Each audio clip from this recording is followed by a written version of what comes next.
हमारी आज की कहानी है अपनी गठरी औरों के सिर। राजकुमारी चंद्रावती बहुत सुंदर थी, लेकिन वह गहनों की दीवानी थी। उसके पिता विभिन्न देशों से गहने मंगवाने पर बहुत धन खर्च करते थे, परंतु उसे संतोष न था। एक बार एक जौहरी ने उसे हीरो का एक बहुत महंगा हार उपहार में दिया और बोला, राजकुमारी जी, दुनिया में अपनी तरह का एक ही हार है और सचमुच वह हार उसके सबसे बहुमूल्य हीरो में से एक था। राजकुमारी ने वह हार पहना और अपनी सहेलियों के साथ महल के उपवन में गई। जैसे ही उसने उपवन का सरोवर देखा, उसे तैरने की इच्छा हुई। उसने अपना हार उतारा और अपनी एक विश्वास बूढ़ी दासी को देते हुए बोली, इसका ध्यान रखना, यह एक बेशकीमती हार है। गर्मी की चिलचिलाती दोपहर थी। वह बूढ़ी दासी हार को हाथ में लिए आम के एक वृक्ष की छाया में बैठकर राजकुमारी की प्रतीक्षा करने लगी। प्रतीक्षा करते हुए कुछ क्षणों के लिए उससे झपकी आ गई। तभी उसे लगा कि कोई उससे वह हार छीन रहा है, तो वह डर के मारे उठ खड़ी हुई। परंतु जैसे ही उसकी आंखें खुली, वह हार नदारद था। बूढ़ी दासी इसके परिणाम से डर गई। उसे समझ नहीं आया कि वह क्या करे। वह जानती थी कि इतना कीमती हार खोने की सज़ा बहुत भयानक होगी। वह जोर से चिल्लाई, चोर चोर! राजकुमारी का हार लेकर भाग रहा। राजा का उपवन कड़ी सुरक्षा में था। जैसे ही वह दासी चिल्लाई, पहरेदार दौड़कर वहां आ पहुंचे और चोरी का मामला जानकर चक्कर में पड़ गए। वे दासी के पास आए और उससे चोर के भागने की दिशा पूछी। डर से कांपते हुए उस वृद्धा ने किसी दिशा की ओर इशारा किया। पहरेदार चोर को पकड़ने के लिए उसी दिशा में दौड़ पड़े। सड़क पर एक किसान खड़ा था और जब उसने दो शाही पहरेदारों को दौड़ते देखा, तो वह समझा कि वे उसे ही पकड़ने के लिए आ रहे हैं। वह डर गया और भागने लगा, किंतु वह उनका मुकाबला नहीं कर पाया और कुछ ही समय में पकड़ लिया गया। क्रोधित पहरेदारों ने उससे पूछा, हार कहाँ है? कौन सा हार? घबराहट में किसान ठोकर खाकर गिर पड़ा। राजकुमारी का हीरो का हार। तुमने उसे कहाँ छिपाया है?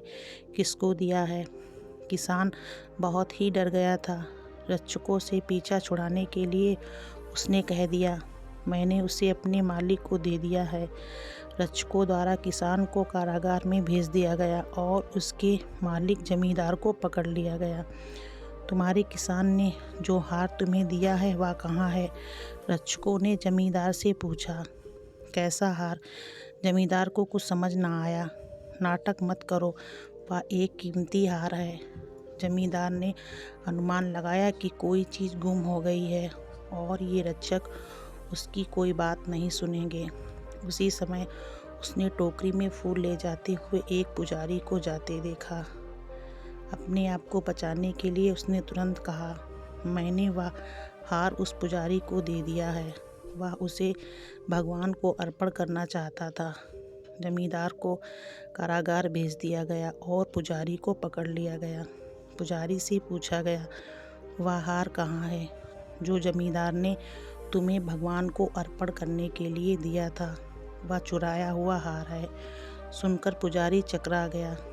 पुजारी को कुछ समझ ना आया कि क्या चोरी हुआ था और चोरी से उसका क्या संबंध है। वह इतना जानता था कि जमींदार ने उसे फंसाया है।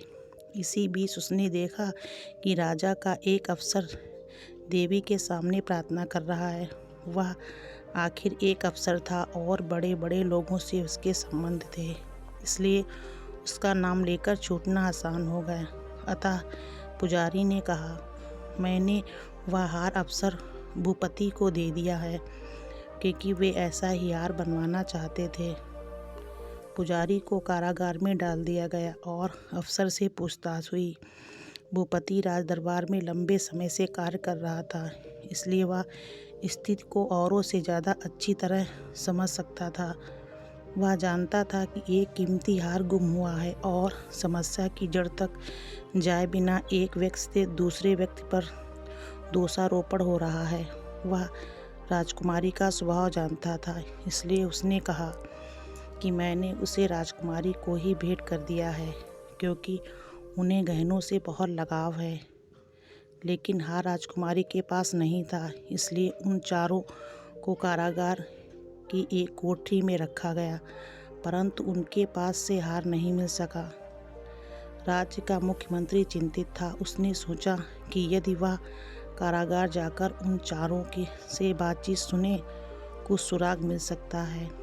भूपति पुजारी को दोष दे रहा था, जब तुमने वह हार मुझे दिया ही नहीं था तो मेरा नाम क्यों लिया? मैं मंदिर में केवल प्रार्थना करने के लिए आया था। पुजारी जमींदार को उपदेश दे रहा था, जब 1 हफ्ते से मैं तुमसे मिला तक नहीं तो तुमने मेरा नाम क्यों लिया? जमींदार किसान को डांट रहा था, तुम निकम्मे हो, तुमने मुझे भी मुसीबत में डाल दिया। मैं उस हार के बारे में कुछ नहीं जानता। किसान कह रहा था, मैं तो महल के नज़दीक भी नहीं जाता, परंतु पहरेदार मेरे पीछे पड़े थे। मुख्यमंत्री को अब समझ आ गया कि अपराधी इनमें से कोई नहीं है, बल्कि अन्य व्यक्ति है। उसने सोचा उस बूढ़ी दासी ने भी इन चारों जैसा ही किया होगा और हार उपवन में ही कहीं होगा। उसने हार की तलाश में कुछ सेवकों को उपवन में भेजा। उनके आश्चर्य का ठिकाना न रहा जब उन्होंने देखा कि आम के एक वृक्ष पर एक बंदर उस हार को लेकर बैठा था। उन्होंने कुछ फल जमीन पर डाल दिए और बंदर ने वह हार एक ओर फेंक दिया। अगर आपको हमारी वीडियो अच्छी लगे तो प्लीज़ लाइक और सब्सक्राइब जरूर।